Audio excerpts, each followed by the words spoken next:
സദ്യവട്ടങ്ങളിലെ പ്രധാനിയാണ് തീയൽ. പക്ഷെങ്കിൽ പലരും പറഞ്ഞു കേട്ടിട്ടുണ്ട് തീയൽ നമ്മൾ വീട്ടിലുണ്ടാക്കുമ്പോൾ ശരിയാകുന്നില്ലെന്ന്. അങ്ങനല്ല, നമുക്ക് ശരിയാക്കിയെടുക്കാം വളരെ രുചികരമായിട്ട് തന്നെ. അപ്പോൾ അതെങ്ങനെ തയ്യാറാക്കുന്നതെന്ന് അറിയും മുമ്പ് നമ്മുടെ ചാനലിലേക്ക് എല്ലാവർക്കും സ്വാഗതം. ഈ കാണുന്നത് ഉള്ളി വെള്ളത്തിലിട്ടിരിക്കുന്നതാണ് കേട്ടോ. തൊലി പൊളിച്ച് കളയാനായിട്ട് എളുപ്പമാണ്. ഉള്ളി ഇതുപോലെ കുതിർത്തിട്ട് തൊലി അതിൻ്റെതാ ഇങ്ങനെയൊന്ന് നമുക്കൊന്ന് ഞെരടി കളഞ്ഞാൽ മതി. ഇതുപോലെ ക്ലീൻ ചെയ്ത് കിട്ടും. പിന്നെ ബാക്കി നമുക്കൊന്ന് ക്ലീൻ ചെയ്ത് അരിഞ്ഞെടുക്കേണ്ട കാര്യമല്ലേ ഉള്ളൂ. അങ്ങനെ നമ്മൾ ഉള്ളിയൊക്കെ റെഡിയാക്കി എടുത്തിട്ടുണ്ട്. ഇനിതാ ഞാനിവിടെ അരിഞ്ഞിരിക്കുന്നത് നീളത്തിൽ കനം കുറച്ചിട്ടാണ് കേട്ടോ. അതൊന്ന് ഉള്ളി വറുത്തെടുക്കാനുള്ള എളുപ്പത്തിന് വേണ്ടിയിട്ടാണ്. സാധാരണ നമ്മൾ രണ്ടായിട്ട് കീറിയിട്ട് എടുക്കുകയാണ് പതിവ്. നമുക്കിനി ഒരു ചട്ടി അടുപ്പത്തോട്ട് വെച്ച് കൊടുത്തിട്ടുണ്ട്. അതിലേക്ക് വെളിച്ചെണ്ണയാണ് ഒഴിച്ചു കൊടുത്തിരിക്കുന്നത്. എണ്ണ കുറച്ച് കൂടുതൽ തന്നെ ഉപയോഗിച്ചിട്ടുണ്ട് ഈ ഒരു കറിക്ക് കേട്ടോ. അപ്പോൾ എണ്ണയൊന്ന് ചൂടായി വന്ന സമയത്ത് അരിഞ്ഞു വെച്ചിരിക്കുന്ന ഉള്ളി അതിലേക്ക് ചേർത്ത് കൊടുക്കുന്നുണ്ട്. കൂടാതെ ഒരു പൊടിക്ക് ഇഞ്ചിയും കൂടെ അരിഞ്ഞത് ചേർത്ത് കൊടുക്കുന്നുണ്ട്. അപ്പോൾ അതൊക്കെ ഒന്ന് റെഡിയായി കിട്ടാനുള്ള ഒരു നുള്ള് ഉപ്പും കൂടെ നമ്മൾ ഇതിലേക്ക് ചേർത്ത് കൊടുക്കുന്നുണ്ട്. എന്നിട്ട് ലോ ടു മീഡിയം ഫ്ലെയിമിലിട്ട് നന്നായിട്ട് ഇളക്കി കൊടുത്തുകൊണ്ട് തന്നെ ഇരിക്കുക. ഉള്ളി വഴന്നാൽ മാത്രം പോരാ, നല്ല മുരിഞ്ഞ് ഫ്രൈ ആയിട്ട് നമുക്ക് കിട്ടണം. അതിലിത്തിരി സമയം എടുത്തിട്ട് വേണം ചെയ്യാനായിട്ട്. പെട്ടെന്ന് ഹൈ ഫ്ലെയിമിലിട്ട് ചെയ്യരുത്. ഉള്ളിയുടെ അകമൊന്നും വെന്ത് കിട്ടിയെന്ന് വരത്തില്ല. അങ്ങനെ പറഞ്ഞുകൊണ്ടിരിക്കുമ്പോൾ തന്നെ നമ്മുടെ ഉള്ളിയൊക്കെ നല്ല രീതിയിലൊന്ന് മുരിഞ്ഞ് ഫ്രൈ ആയിട്ട് കിട്ടിയിട്ടുണ്ട്. നമുക്ക് അതിനെ പകത്ത് ഒന്ന് മാറ്റി വെക്കാം കേട്ടോ. അപ്പോൾ അതാ ഇത് കണ്ടോ, നമ്മളത് കടിക്കുമ്പോൾ കറുമുറുന്നിരിക്കും. ആ ഒരു പരുവത്തിൽ വേണം. ഇനി ആ ചട്ടിയിലേക്ക് തന്നെ ബാക്കി വരുന്ന എണ്ണയുണ്ടല്ലോ, ആ എണ്ണയിലേക്ക് തന്നെ നമുക്ക് തേങ്ങ വറവിനുള്ള കാര്യങ്ങൾ നോക്കാം. തേങ്ങ കുറച്ച് കൂടുതൽ എടുക്കുകയാണെന്നുണ്ടെങ്കിൽ നമ്മൾ തീയലൊക്കെ തയ്യാറാക്കി എടുക്കുമ്പോൾ നല്ല രുചിയുണ്ടാവും. അങ്ങനെ നമ്മൾ തേങ്ങയൊക്കെ ഇട്ട് കൊടുത്ത് ഒന്നുകൂടെ ഒന്ന് ഇളക്കിയിട്ടൊക്കെ ഒന്ന് റെഡിയാക്കി കൊടുക്കുന്നുണ്ട്. അതിന് ശേഷം 1-2 മിനിറ്റ് കഴിയുമ്പോൾ ഒരല്ലി വെളുത്തുള്ളി, ഞാനത് നടുകനെ കീറിയതാണ്, അതും കൂടി ഇതിലേക്ക് ചേർത്ത് കൊടുക്കുന്നുണ്ട്. എന്നിട്ട് ലോ ടു മീഡിയം ഫ്ലെയിമിലിട്ടിട്ട് തേങ്ങ നന്നായിട്ട് വറുത്തെടുക്കുന്ന സമയത്ത് ചട്ടിയുടെ അടിയിലൊക്കെ പിടിക്കുന്നുണ്ടെന്ന് തോന്നും. നമുക്ക് കുഴപ്പമില്ല, നല്ല രീതിയിലൊന്ന് ഇളക്കി കൊടുത്തുകൊണ്ട് തന്നെ ഇരിക്കുക. അങ്ങനെ വറുത്ത് നല്ല രീതിയിലായി വരുന്ന സമയത്ത് തേങ്ങയ്ക്കകത്ത് എണ്ണയൊക്കെ ഇറങ്ങി നല്ല പരുവത്തിന് നമുക്ക് കിട്ടും കേട്ടോ.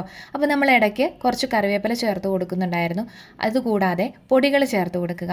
മല്ലിപ്പൊടി, മഞ്ഞൾപ്പൊടി, മുളക് പൊടിയാണ് നമ്മളിതിൽ ചേർത്ത് കൊടുത്തിരിക്കുന്നത്. ഇനി കൊത്തമല്ലി, വറ്റൽമുളക് അങ്ങനെ സാധാരണ രീതിയിലാണ് ചേർത്ത് കൊടുക്കുന്നെങ്കിൽ തേങ്ങ വറക്കാനായിട്ട് ഇടുന്ന ആ സമയത്ത് തന്നെ നമ്മളിതൊക്കെ ചേർത്ത് കൊടുക്കാവുന്നതാണ്. പൊടികളാണേലും കുഴപ്പമൊന്നുമില്ല കേട്ടോ. അപ്പോൾ പൊടികൾ നമ്മൾ അളവ് പറയുകയാണെന്നുണ്ടെങ്കിൽ ഒരു 15-20 അല്ലി കൊച്ചുള്ളിയാണ് എടുക്കുന്നതെങ്കിൽ അതിനായിട്ട് 1 ടേബിൾ സ്പൂൺ മുളക് പൊടി, 1.5 ടേബിൾ സ്പൂൺ മല്ലിപ്പൊടി, 1/2 ടീസ്പൂൺ മഞ്ഞൾപ്പൊടി, ഈ ഒരു പരുവത്തിൽ വേണം പൊടികൾ ചേർത്ത് കൊടുക്കാനായിട്ട്. അപ്പോൾ പൊടികൾ അത്രയും ഇട്ട് കൊടുത്തതിന് ശേഷം നന്നായിട്ട് തന്നെ ഇളക്കി കൊടുത്തുകൊണ്ട് തന്നെ ഇരിക്കുക. ഇല്ലെങ്കിൽ പൊടികൾ പെട്ടെന്ന് കരിഞ്ഞു പോകും. ആ പൊടികളുടെ ഒരു വറവ് എന്നറിയുന്നത് അതിൻ്റെ ഒരു കളർ ചേഞ്ച് ഉണ്ടാവും. അതായത് നല്ല ഇത് കണ്ടോ, ഇതുപോലെ ഒരു ചോക്ലേറ്റ് കളർ പോലെ ഏകദേശമൊക്കെ തോന്നുന്നില്ലേ, അല്ലെങ്കിൽ ഡാർക്ക് ചുമപ്പ് കളർ ആ ഒരു പരുവത്തിലൊക്കെ തോന്നുന്നില്ലേ. ആ ഒരു പരുവത്തിൽ മാത്രമല്ല, നന്നായിട്ടൊരു വറുത്ത മണവും വരുന്നുണ്ട്. ആ ഒരു സമയത്ത് നമുക്ക് സ്റ്റൗ ഓഫ് ചെയ്യാം. ഓഫ് ചെയ്തതിന് ശേഷം 1-2 മിനിറ്റ് ഇതുപോലെ തന്നെ ഇളക്കി കൊടുത്തുകൊണ്ടിരിക്കണം കേട്ടോ. ഇനി അതിനെ നമുക്കൊരു പാത്രത്തിലേക്കാക്കി മാറ്റി വയ്ക്കാം. ശേഷം അതൊന്ന് തണുത്ത് കിട്ടണം. നല്ല രീതിയിൽ തണുത്തതിന് ശേഷം വേണം നമുക്കൊന്ന് അരച്ചെടുക്കാനായിട്ട്. അങ്ങനെ നമ്മുടെ വറവിനുള്ള കാര്യങ്ങളൊക്കെ നന്നായിട്ടൊന്ന് തണുത്തിട്ടുണ്ടായിരുന്നു. നമ്മളതിനെ ഒരു മിക്സിയുടെ ജാറിലേക്ക് ചേർത്ത് കൊടുക്കുന്നുണ്ട്. വെള്ളം തൊടിയിക്കുകയേ ചെയ്യരുത്. വെള്ളം തൊടിയിക്കാതെ വെണ്ണ പരുവത്തിൽ വേണം അരച്ചെടുക്കാനായിട്ട്. തേങ്ങയ്ക്ക് നല്ല എണ്ണയുണ്ടായിരുന്നു. പോരാത്തതിന് നമ്മൾ എണ്ണ നന്നായിട്ട് ചേർത്തതും കൂടി ആയതുകൊണ്ട് തന്നെ നന്നായിട്ട് അരഞ്ഞു കിട്ടിയിട്ടുണ്ട്. നമ്മൾ വെള്ളം ചേർത്തിട്ടേ ഇല്ല കേട്ടോ. അപ്പോഴൊക്കെയാണ് ആ തീയൽ തനതായ രുചി കിട്ടുക. ഇനി നമുക്ക് ആ ചട്ടിയിലേക്ക് തന്നെയാണ് വെളിച്ചെണ്ണ ചേർത്ത് കൊടുത്തിട്ടുണ്ട്. അതൊന്ന് ചൂടായി വന്ന സമയത്ത് കുറച്ച് കടുകും കൂടെ ചേർത്ത് കൊടുത്ത് കടുകും കൂടെ നമുക്ക് പൊട്ടിച്ചെടുക്കാം. വറ്റൽമുളകും കറിവേപ്പിലയും ചേർത്ത് നന്നായിട്ടൊന്ന് മൂപ്പിച്ച് ചേർത്തിട്ടുണ്ട്. ഇനി വേണ്ടത് പുളിവെള്ളമാണേ. അപ്പോൾ ഒരു ചെറുനാരങ്ങ വലുപ്പത്തിലുള്ള പുളി പിഴിഞ്ഞിട്ട് നമ്മളതിലേക്ക് ചേർത്ത് കൊടുത്തിട്ടുണ്ട്. കൂടാതെ അതിലേക്ക് തന്നെ നമ്മൾ അരപ്പ് വെച്ചിട്ടുണ്ടായിരുന്നല്ലോ, അരപ്പും കൂടെ ചേർത്ത് കൊടുക്കുന്നുണ്ട്. ഇനി മിക്സിയുടെ ജാറ് കഴുകി നമുക്ക് ചേർത്ത് കൊടുക്കാം. പച്ചവെള്ളമല്ല, ചൂടുവെള്ളം തന്നെ കഴുകി അതിലേക്ക് ചേർത്ത് കൊടുക്കുക. പച്ചവെള്ളം തൊടിക്കുകയേ ചെയ്യരുത് കേട്ടോ. അപ്പോൾ ഇനി ഇത് വേണ്ടത് പുളിവെള്ളവും ഈ അരപ്പും കൂടെ ചേർത്ത് നന്നായിട്ടൊന്ന് തിളച്ച് വരണം. അതിനായിട്ട് നമുക്കൊന്ന് ഇളക്കി കൊടുത്തുകൊണ്ട് തന്നെ ഇരിക്കാം.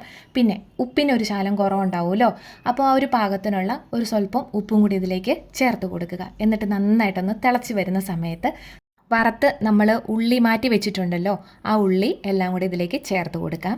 അതിനുശേഷം ലോ ഫ്ലെയിമിലിട്ടിട്ട് തന്നെ ഈ ഉള്ളി വറവും ഇതെല്ലാം കൂടി ഒന്ന് പാകമായിട്ട് മിക്സായിട്ട് വരണം. അതുകൊണ്ട് തുടർച്ചയായിട്ട് തന്നെ ഇളക്കി കൊടുത്തുകൊണ്ട് തന്നെ ഇരിക്കുക. എണ്ണ തെളിയും വരെ വേണം. ഹൈ ഫ്ലെയിമിലിട്ടിട്ട് പെട്ടെന്ന് ചെയ്തിട്ട് പോകരുത്. നമ്മൾ ഓരോന്നും ചെയ്യുമ്പം അതിൻ്റേതായ രീതിക്ക് തന്നെ ചെയ്യണം കേട്ടോ. അപ്പോൾ തുടർച്ചയായിട്ട് തന്നെ ഇളക്കി കൊടുത്തുകൊണ്ട് തന്നെ ഇരിക്കുക. കണ്ടിട്ട് എന്ത് തോന്നുന്നു? നന്നായിട്ടില്ലേ? എനിക്ക് ഒരുപാട് ഇഷ്ടമായി. ഇവിടെ എല്ലാവർക്കും ഒരുപാട് ഇഷ്ടമായ ഒരു റെസിപ്പിയാണ്. എൻ്റെ അമ്മ പറഞ്ഞു തന്ന ഒരു റെസിപ്പിയാണ്. നല്ല ടേസ്റ്റി ആയിട്ട്, എന്താ പറയുക, അത്രയ്ക്കും രുചിയാണ് ഇത് കൂട്ടിയൊക്കെ ചോറിനാനായിട്ട്. അല്ലെങ്കിലും തീയൽ കൂട്ടി ചോറിനാൻ ഇഷ്ടമില്ലാത്തവരായിട്ട് ആരാ ഉള്ളതല്ലേ? അപ്പോൾ നമ്മുടെ ഈ വീഡിയോ ആദ്യമായിട്ട് കാണുന്നവരോ നമ്മുടെ ചാനൽ ആദ്യമായിട്ട് കാണുന്നവരോ ഒന്ന് സബ്സ്ക്രൈബ് ചെയ്യുക, ലൈക്ക് ചെയ്യുക, ഷെയർ ചെയ്യുക. അങ്ങനെ പറഞ്ഞുകൊണ്ടിരുന്ന സമയത്ത് നമ്മുടെ തീയലൊക്കെ ഒന്ന് പാകമായിട്ട് വന്നിട്ടുണ്ട്. എണ്ണ കണ്ടോ, നല്ല മേലെ തെളിഞ്ഞ് കിടപ്പുണ്ട്. ഈ ഒരു പരുവത്തിലാണ് നമ്മൾ സദ്യക്കൊക്കെ തീയൽ തയ്യാറാക്കുന്നത്. ശ്രദ്ധിച്ചിട്ടുണ്ടാവുമല്ലോ, കാരണം നമ്മൾ തീയലൊക്കെ എടുത്തുകൊണ്ട് വരുന്ന സമയത്ത് ആ എണ്ണ അങ്ങോട്ട് ഊറ്റിക്കളയാണ് പതിവ്. ആ ഒരു പരുവത്തിലാണ് നമ്മളിവിടെ തയ്യാറാക്കി എടുത്തിരിക്കുന്നത്. വല്ലപ്പോഴും മാത്രമേ ഉള്ളൂ, എന്നും ആവണ്ട കേട്ടോ. അങ്ങനെ എന്നാൽ ഒരു കാര്യം ചെയ്താൽ ഞാനതൊന്ന് വിളമ്പി കാണിക്കാം.